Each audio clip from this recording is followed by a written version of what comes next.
So I asked for a definition of apostle, and then I asked for a definition of epistle. One of the exams got apostle correct, and then for epistle they wrote the wife of an apostle. That is not what epistle means. This person did not get $200, did not pass go, and did not get placed out of New Testament 1. So what are apostles? Well, the term apostle is used in a variety of ways in the New Testament. Sometimes the term is used almost as synonymous with the 12 first disciples of Jesus. So we hear the phrase, the 12 apostles.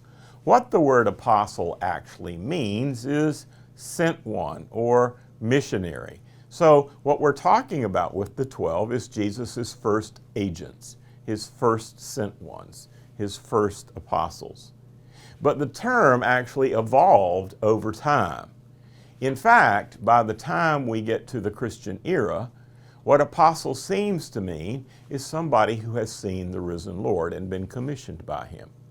So Paul, for example, in defending his apostolic status, says this in 1 Corinthians 9. Am I not an apostle?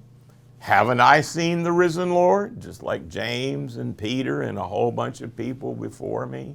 And of course, the implied answer to those rhetorical questions is yes.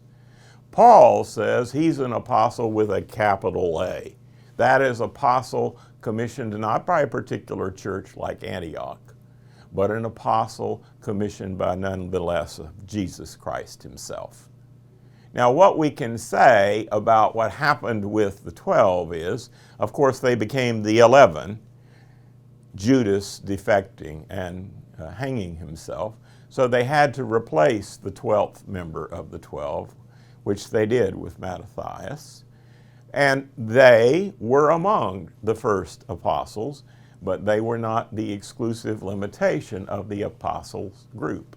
Paul says in 1 Corinthians 15, Jesus appeared to the 12, and then he appeared to all the apostles.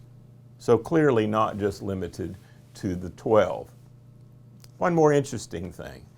The word apostle can be used in a perfectly mundane sense of just a missionary sent by a church to do something.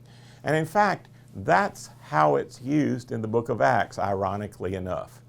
The only place Paul and Barnabas are called apostles in the book of Acts is in the first missionary journey when they were sent out from the church in Antioch as the apostles of that church.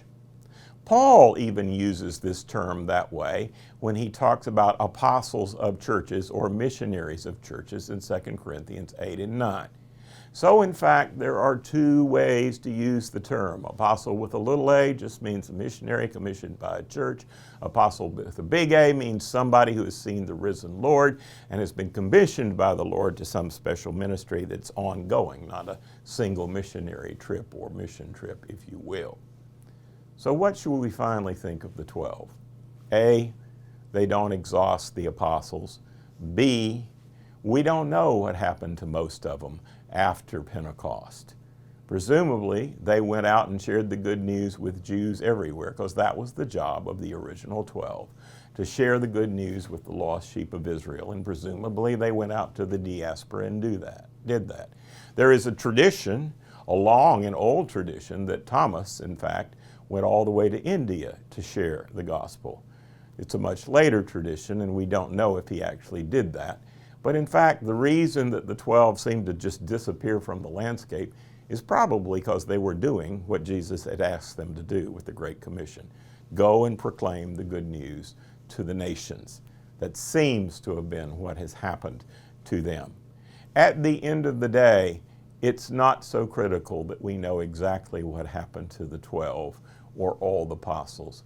What is critical is that we know, as the book of Acts says, that the word of God spread and grew throughout the Roman Empire, whether through apostles or prophets or teachers or their co-workers.